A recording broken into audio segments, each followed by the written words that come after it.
Welcome to Earth and Kind Quests. My name is Mike. In this episode of Nemesis Battles, 3 heroes travel into a Hellish Domain to save their friends from a fiery fate. As with all of these videos, you can enjoy without any prior knowledge or investment. An eldritch knight fighter, a light domain cleric, and a path of the wild heart barbarian, all are at level 10, using the rules in the 2024 Player's Handbook of Dungeons & Dragons. They want to rescue their friends from captivity in the domain of an Arch Fiend. The Arch Fiend sends 2 servants to interfere with the rescue mission. A draconic sorcerer and an Oath of Vengeance paladin are at level 16. I will clarify what happens with the game mechanics and the story narrative while demonstrating in the 3D world builder and virtual tabletop system of RPG stories. For extra details about the characters, in the video text description you can find the web links for the character sheets in D&D Beyond. During a fiendish invasion at the Spellsword Academy, 2 of the Academy defenders were affected by a hellbound curse, and their souls became trapped in the domain of the Arch Fiend who orchestrated this attack. The Bladesinger wizard Salem Unglu and the Oath of Devotion paladin Vonanavan now are trapped here as captives of the Fiend. The 3 surviving heroes at the Spellsword Academy started a quest to rescue their friends from the hellish imprisonment. So far, their quest brought them to a divine celestial gate, and now they prepare to travel into hell. The wood elf eldritch knight fighter is named Eldritch. She prefers a 2-weapons melee fighting approach, but she can engage in ranged combat when needed. The human light domain cleric is named Clara Cloudburn. She is equipped with healing and support features as well as powerful combat options.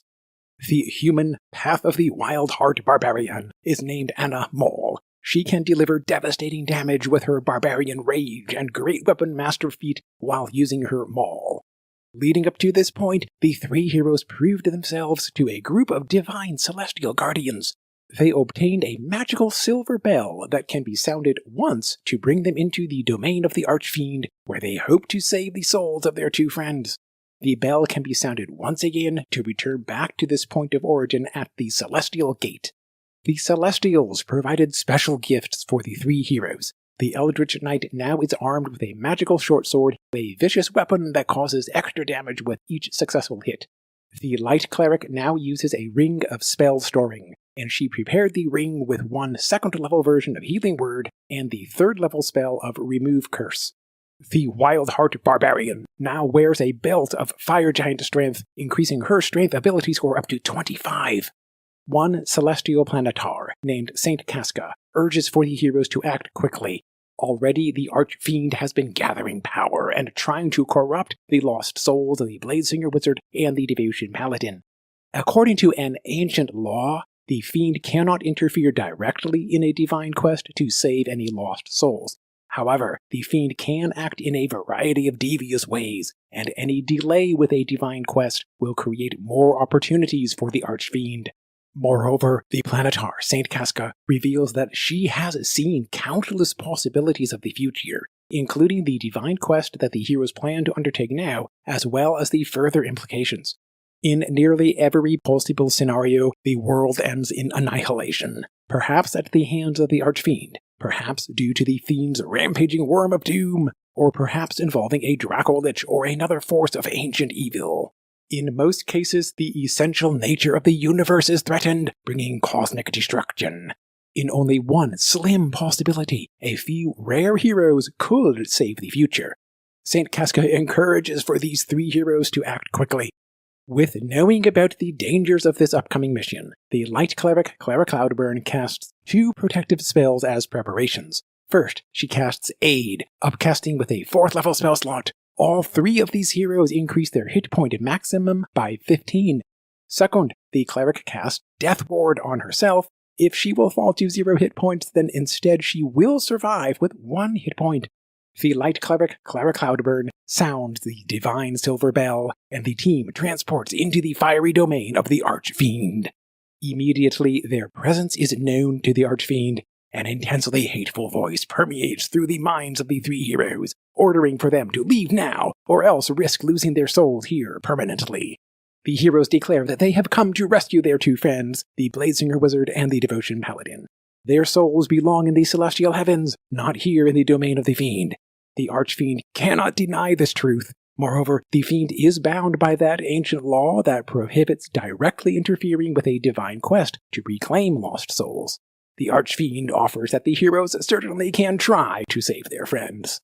The heroes identify that their two friends are being held as captives in a location about 200 feet away from here. During their captivity, the Bladesinger and the Devotion Paladin are affected by the paralyzed condition. If the cleric can cast Remove Curse or Greater Restoration on the two captives, then she can break the hellbound curse that keeps their souls trapped here.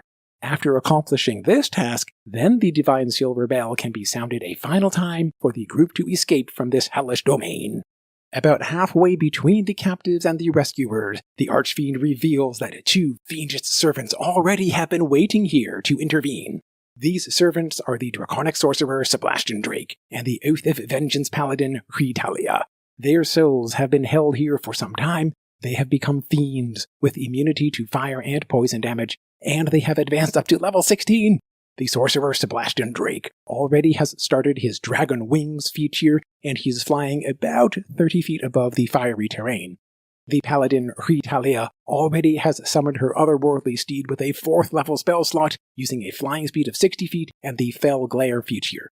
The areas of fire columns cause 2d8 fire damage to any creature when first entering or when starting a turn inside here, applicable only once per turn. Notably, the Draconic Sorcerer, the Vengeance Paladin, and the Paladin's Otherworldly Steed currently are functioning as fiends. They are immune to fire and poison damage. All of the participants here roll for initiative. The Eldritch Knight rolls 17. The Cleric rolls 5. The Barbarian rolls with the advantage of the Feral Instinct feature, resulting in 18. The Sorcerer rolls 10. The Paladin rolls 9. The Barbarian will act first, followed by the Eldritch Knight, then the Sorcerer, the Paladin, and lastly the Cleric. The Otherworldly Steed will act during the Paladin's turn as a controlled mount. In round 1, the Path of the Wild Heart Barbarian, Anna Maul, uses her bonus action to start her Barbarian Rage. With her Rage of the Wilds, she chooses the Eagle option, allowing to dash and disengage simultaneously as part of this initial bonus action, and then again during her next turns as a bonus action. I am allowing that this feature stacks with the Barbarian's Instinctive Pounce that grants an extra movement of half of the Barbarian's speed with the initial bonus action of starting the Rage. Given the base movement of 40 feet with the Barbarian's Fast Movement feature, Anna Maul can move a total of 100 feet, bringing her into melee contact with the Paladin. Anna Maul makes 2 attacks with her Maul, using her Reckless Attack. Usually, she would use her Reckless Attack feature for advantage with her attack rolls, although incoming attack rolls against her will be with advantage as well. She decides first to attack without the Reckless Advantage, instead using her Brutal Strike option. Furthermore, she swings her maul not at the Paladin, but rather at the Paladin's steed. The attack roll is 21, hitting against the steed's armor class of 14. The maul delivers 20 bludgeoning damage. The Brutal Strike adds 3 bludgeoning damage. The maul applies the Topple Weapon Mastery. The steed rolls a Constitution saving throw to try to avoid being toppled. With the bonus of the Paladin's Aura of Protection, a result of 23 succeeds. The steed is not toppled. Additionally, with the Brutal Strike, the Barbarian can push the steed 15 feet away. The Paladin rolls a Dexterity saving throw to avoid being thrown off the steed. She rolls 22, and she remains mounted. The steed and the Paladin are pushed back together 15 feet. As part of this Brutal Strike push, the Barbarian immediately can use half of her speed to move toward the pushed target without opportunity attacks. The Wildheart Barbarian makes her second attack with her maul. Now she uses the advantage of her Reckless Attack. She would roll with advantage anyway against the prone target. The advantage attack roll is 23, hitting against the armor class of 14. The maul causes 23 bludgeoning damage. The otherworldly steed falls with 0 hit points. It vanishes in a cloud of fiendish smoke. I am interpreting that the Paladin's previous Dexterity saving throw is sufficient for her to land safely on the ground without falling prone. The Wildheart Barbarian stands firmly, knowing that she has advanced significantly toward the 2 captives. The Eldritch Knight fighter Eldritch understands that the Barbarian could move quickly toward the 2 captives and then carry them back toward the Cleric, faster than if the Cleric tries to cover the full distance on her own. Eldritch knows that she can assist with this plan. As her bonus action, the Eldritch Knight casts the spell Jump on herself using a 1st level spell slot. During the next 1 minute, once during each of her turns, the Eldritch Knight can spend 10 feet of her movement to jump 30 feet. As a wood elf with the speedy feat, Eldritch normally can move 45 feet. The jump spell effectively adds another 20 feet. Now the Eldritch Knight uses the dash action to bring herself forward another 45 feet. She ends her turn adjacent with the barbarian, already advancing substantially toward reaching the two captives. The draconic sorcerer, Sebastian Drake, looks down at the battlefield. He can ascertain that the barbarian and the Eldritch Knight are trying to move as quickly as possible toward the two captives. As a bonus action, Sebastian Drake starts his innate sorcery feature.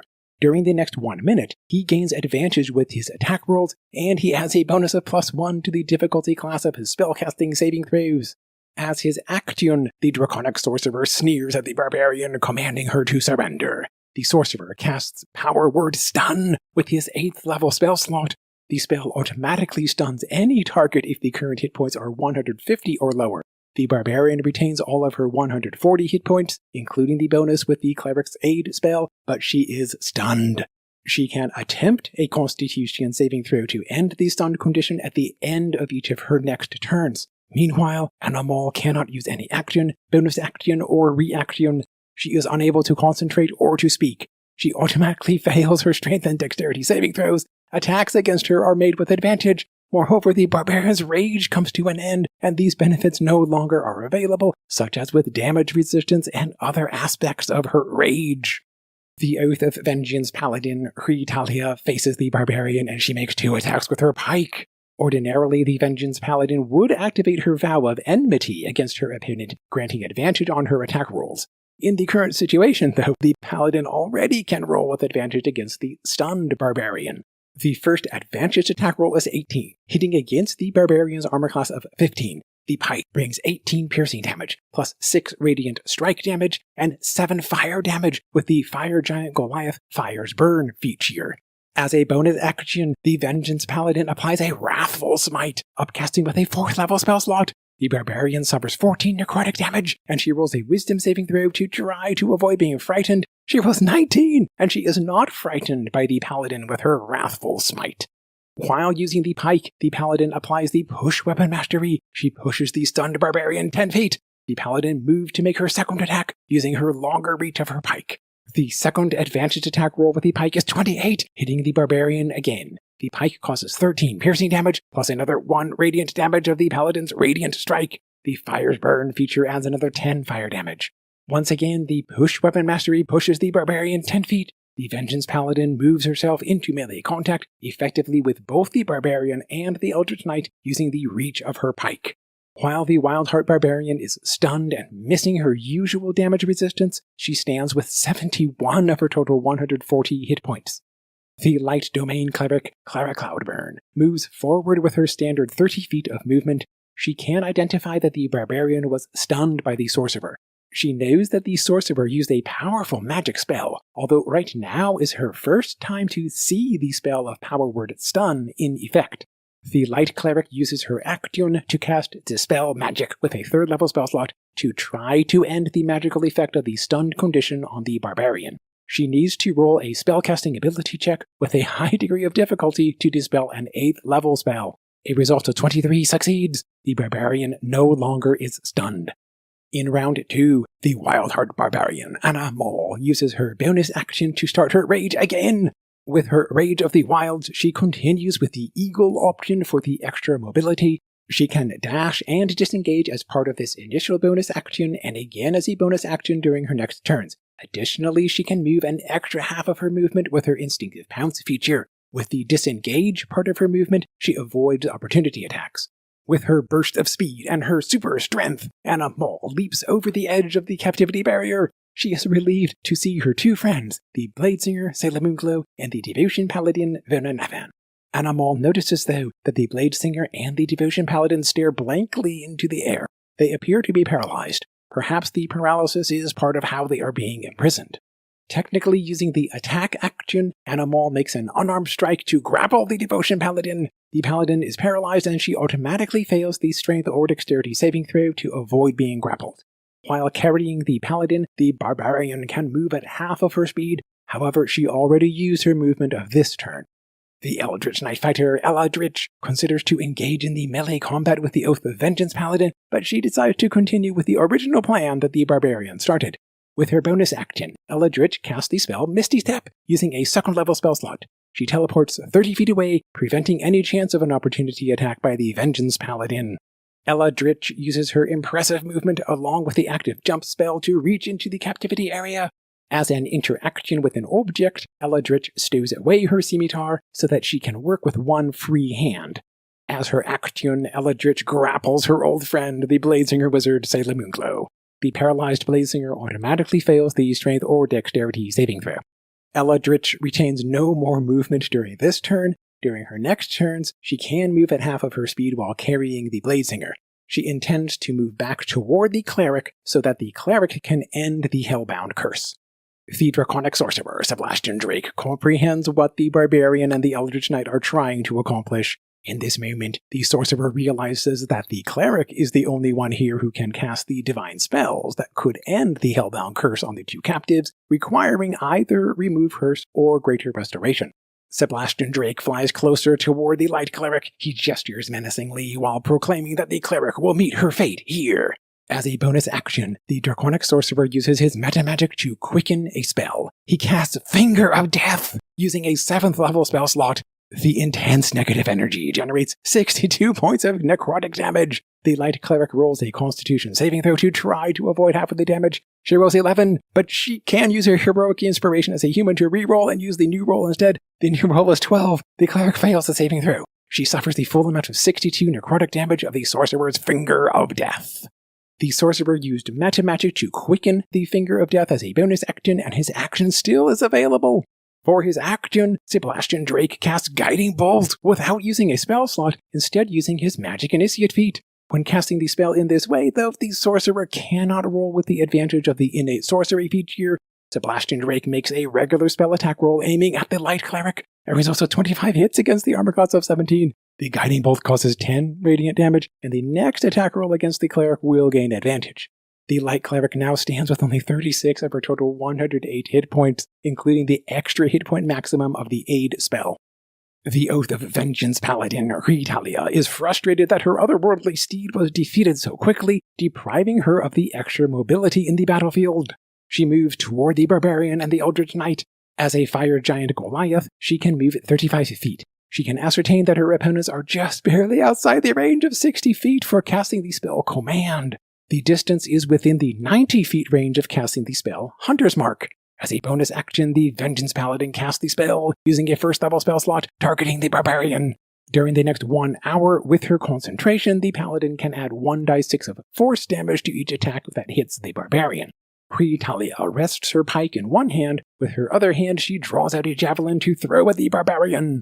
The attacks at this long range will be with disadvantage. The distance is too far for the Vengeance Paladin to use her Vow of Enmity that could have provided advantage on the attack rolls to cancel the long-range disadvantage. The two disadvantaged attack rolls are 23 and 12. One javelin hits against the barbarian's armor class of 15. The hit causes 11 piercing damage, reduced by half with the barbarian's rage damage resistance. The paladin applies her Fire's Burn feature, adding 3 fire damage. The Hunter's Mark adds 4 force damage. The barbarian cannot resist the fire or force damage at this time with the eagle option of her Rage of the Wilds. The slow weapon mastery of the javelin can apply only once during this turn, slowing the barbarian by 10 feet. The Wildheart barbarian, Anna Mole, stands with 59 of her total 140 hit points. The Light Domain cleric, Clara Cloudburn, uses her bonus action with her Ring of Spell Storing to cast Healing Word on herself. The ring was prepared previously with the 2nd level version of the spell, and the bonus action now does not use a current spell slot during this turn. The spell produces 16 points of healing energy. Clara Cloudburn now stands with 52 of her total 108 hit points. The light cleric uses her standard 30 feet of movement to stride closer toward the battle.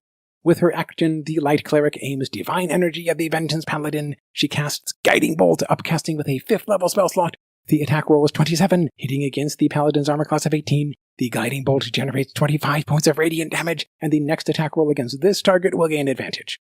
In round 3, the Path of the Wildheart barbarian, Anna Mall, uses her super strength to leap over the captivity barrier, carrying the paralyzed devotion paladin with her. She can move at only half of her speed while carrying her companion. Furthermore, she was slowed by 10 feet due to the javelin attack by the Vengeance Paladin. Anna Maul rests her friend down onto the ground. She uses her bonus action with the eagle option of her Rage of the Wilds, allowing to dash and disengage as part of this bonus action. She still is slowed by 10 feet, so her base movement is 30 feet instead of her usual 40 feet with her fast movement feature. She moves into melee contact with the Vengeance Paladin, and she makes 2 attacks with her Maul.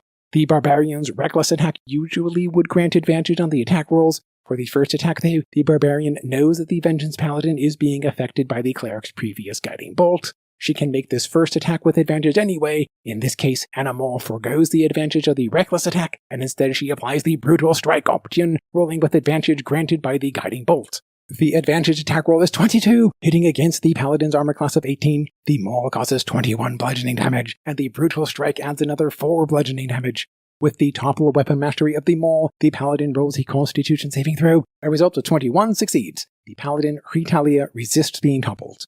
Additionally, with the brutal strike, the Barbarian applies the hamstring option, reducing the Paladin's speed by 15 feet. For her second attack with her Maul, the Barbarian rolls with the advantage of her reckless attack. The advantage rolls a natural 20, scoring a critical hit. The damage dice are doubled. The critical hit with the Maul delivers a total of 28 points of bludgeoning damage. The Vengeance Paladin rolls another Constitution saving throw to try to resist the topple weapon mastery of the Maul. A result of 25 succeeds. The Paladin, Ritalia, stands firmly against her opponent, now with 54 of her total 132 hit points. The Eldritch Knight Fighter, Eldritch, can move at half of her speed while carrying the paralyzed Bladesinger. She moves as far as she can manage with the extra mobility of the jump spell, allowing to move over the captivity barrier. Here Eldritch sets down the Bladesinger to rest on the ground. With her bonus action, the Eldritch Knight casts Misty Step using a second level spell slot. She teleports 30 feet, appearing in melee contact with the Vengeance Paladin. Eldritch can see that the Vengeance Paladin is in the bloodied condition, meaning that the Paladin retains half or fewer of her hit point maximum. With her action, Eldritch begins with her series of weapon attacks. As part of making the first attack, Eldritch draws out her scimitar. The attack roll is 18, hitting against the armor class of 18. The scimitar delivers 11 slashing damage. The Nick weapon mastery of the scimitar allows for an extra Nick attack using a different weapon in another hand. Using the vicious weapon short sword, the Nick attack roll is 28, hitting the Paladin again. The vicious short sword inflicts 16 points of piercing damage. The Eldritch Knight applies the Vex weapon mastery of the short sword, granting advantage on the next attack roll. With the standard second attack, the Vex advantage roll with the vicious short sword is 21, hitting the Paladin once more. The vicious short sword brings 14 piercing damage. The Vex applies again. The Oath of Vengeance Paladin Ritalia retains only 13 of her total 132 hit points. The Eldritch Knight Eldritch uses her action surge, gaining another 2 attacks. Again, using the vicious weapon short sword, the Vex advantage attack roll is 24, hitting against the armor class of 18. The vicious weapon delivers 17 points of piercing damage. The Oath of Vengeance Paladin Ritalia falls with 0 hit points. She is unconscious and incapacitated. At this time, the draconic sorcerer Sebastian Drake is too far away from the Eldritch Knight to be within range of any effective second attack. In this case, Eldritch ends her turn here. The draconic sorcerer Sebastian Drake cannot resist the opportunity of seeing that his enemies are clustered together. With his bonus action, the sorcerer quickens a spell. He casts Fireball, casting with a 6th level spell slot. The fireball engulfs the Eldritch Knight and the barbarian. The 6th level fireball generates 45 points of fire damage, including the bonus of the draconic sorcerer's elemental affinity with fire. The affected targets can roll dexterity saving throws to try to avoid half of the damage. The Eldritch Knight rolls 23 and succeeds. Moreover, she uses her reaction to cast Absorb Elements, reducing the damage again by half.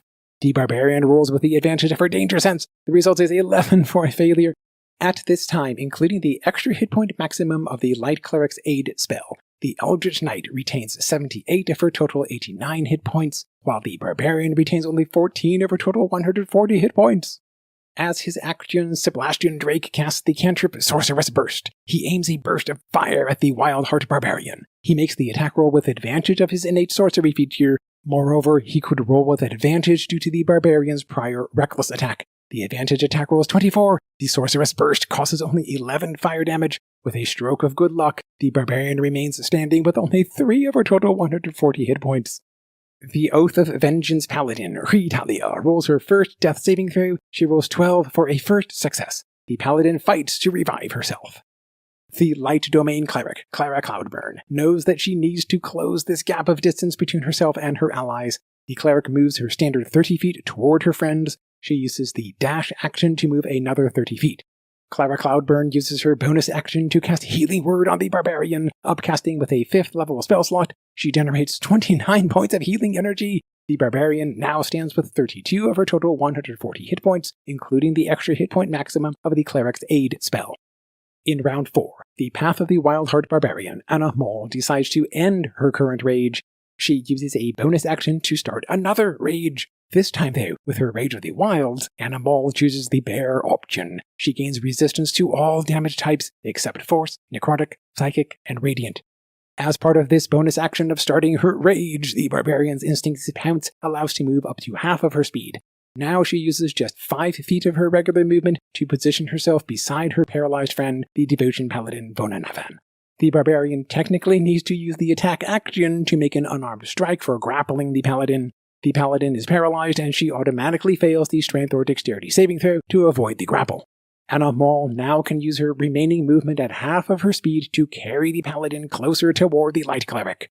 The Eldritch Knight Fighter, Eldritch, uses a bonus action with her second wind feature. She regains 19 hit points, more than sufficient to replenish her increased hit point maximum of 89 thanks to the cleric's protective aid spell. As part of the second wind feature, the Tactical Shift option allows for the Eldritch Knight to move up to half of her speed without provoking opportunity attacks. She moves next to the paralyzed Bladehanger wizard, Salamunglo. Eldritch uses an interaction with an object to stow away her scimitar. The Eldritch Knight uses an unarmed strike to grapple the Bladesinger. The Bladesinger is paralyzed and she automatically fails the strength or dexterity saving throw. Now Eldritch can move at half of her speed while carrying the Bladesinger as far as she can back toward the Light Domain cleric. With her impressive speed and the active jump spell, she can make positive progress. Eldritch decides to end the grapple. She allows for the Bladesinger to rest on the ground here. Right now, the flying draconic sorcerer is too far away for the Eldritch Knight to make an effective use of her second attack. She decides to end her turn here. The draconic sorcerer, Sebastian Drake, flies closer toward his enemies. He is tempted to cast another fireball. Nonetheless, he can recognize that a different course of action might be more effective. In particular, the light cleric is the only one here who can cast the divine magic spells to break the hellbound curse on the two captives. With his bonus action, Sebastian Drake uses his metamagic to quicken a spell. He casts telekinesis with a 5th level spell slot. The light cleric feels an invisible force trying to grab a hold of her. She rolls a strength saving throw to try to resist the invisible force of the telekinesis. With a result of 19, the light cleric miraculously guards herself against the sorcerer's telekinesis spell. The sorcerer was unsuccessful with this attempt, but he can maintain concentration on the spell for up to 10 minutes to try again during his next turns.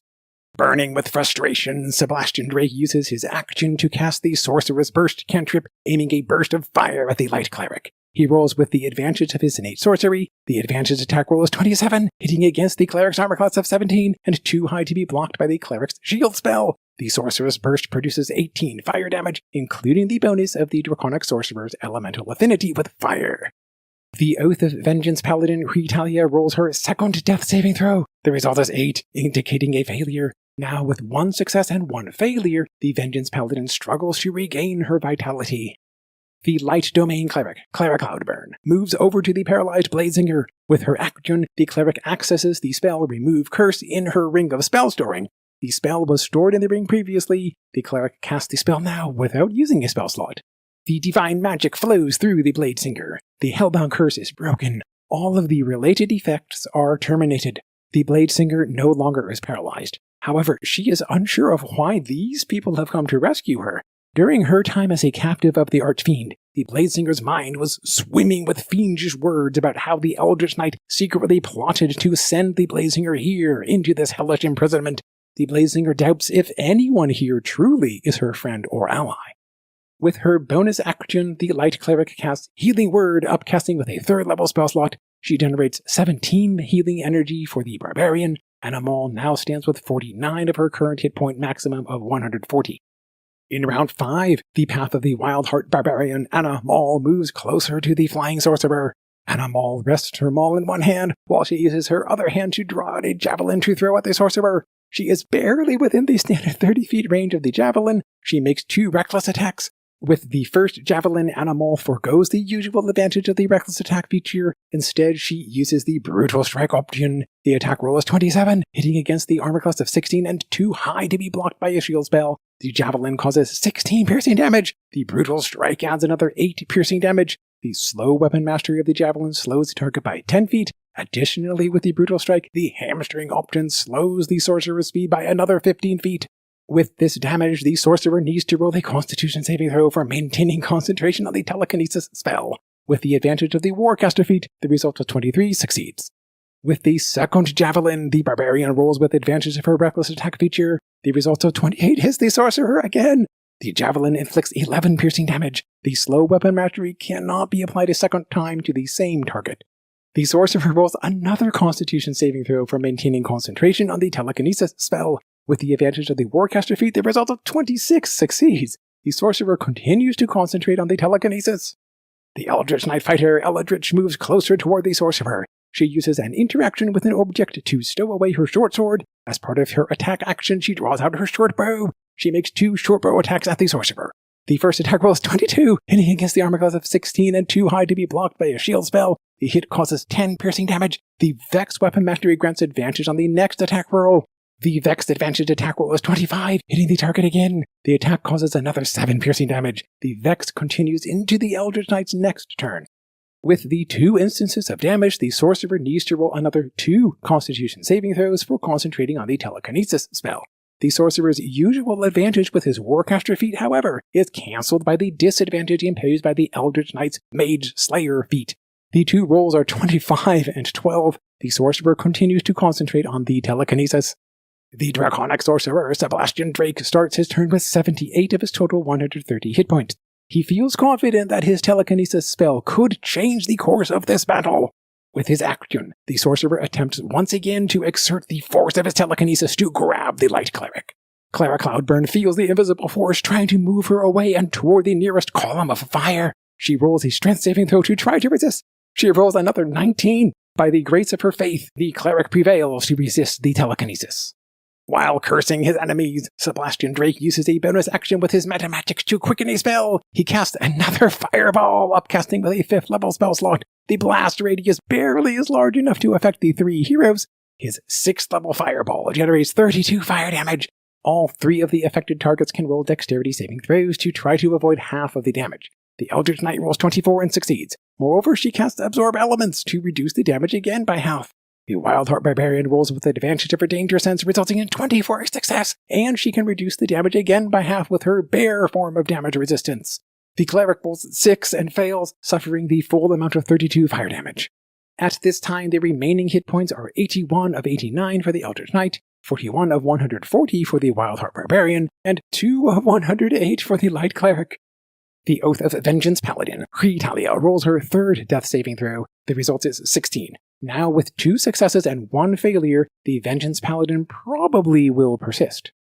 The Light Domain Cleric, Clara Cloudburn, moves over to the paralyzed Devotion Paladin, Vonanavan. The cleric draws on her divine powers to break the hellbound curse that is affecting her friend. With her action, the cleric casts Remove Curse, using a 3rd level spell slot. The paladin, Vonanavan, becomes free from the hellbound curse and from all of its effects. She no longer is paralyzed. Like with the Blazinger, though, the paladin has been subjected to endless fiendish whispers in her mind, telling her that she cannot trust her former friends and allies. At this point, the draconic sorcerer Sebastian Drake knows that he cannot prevent the heroes from achieving their goal. He does not want to be here whenever the Arch Fiend will learn of this outcome. Sebastian Drake decides to flee from this location, aiming to avoid the wrath of the Arch Fiend, and instead to hope for the consequences to fall onto the Vengeance Paladin.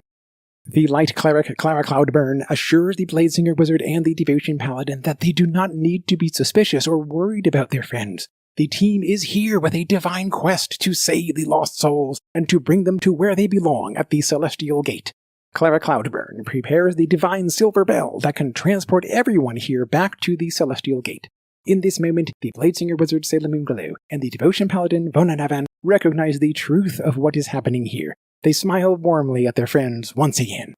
The Light Cleric, Clara Cloudburn, sounds the silver bell. She designates her friends and herself to be transported away from here.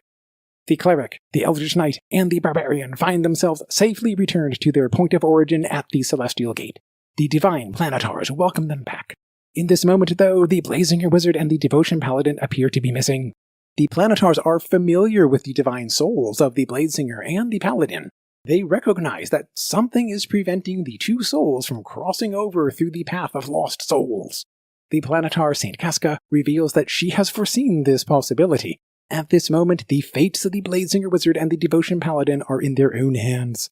The Arch Fiend created an aspect of itself and set it free with its own free will, with only one restriction. It must stay confined within the path that leads the lost souls from this hellish domain out toward the Celestial Gate. The aspect of the Fiend acts on its own, and this independence technically avoids breaking the ancient law that prohibits the Archfiend from directly interfering in a divine quest to reclaim lost souls. Given the limited time involved, though, this particular aspect of the Fiend is not nearly as powerful as it could be. It is the equivalent of a horned devil presented as a challenge rating 11 creature in the 2025 Monster Manual. Along the path of lost souls, the aspect of the Fiend confronts the souls of the Blazinger and the Paladin, represented as their level 9 characters. The divine residence of the Silver Bell did not bring them all the way to the Celestial Gate, but it did replenish their vitality, granting the full benefits of a long rest. Our story will continue with Nemesis Battles. For now, in the comment section, please share your ideas and suggestions about what could have happened differently and what could happen during other episodes. As always, thank you for watching. I will see you in the next video.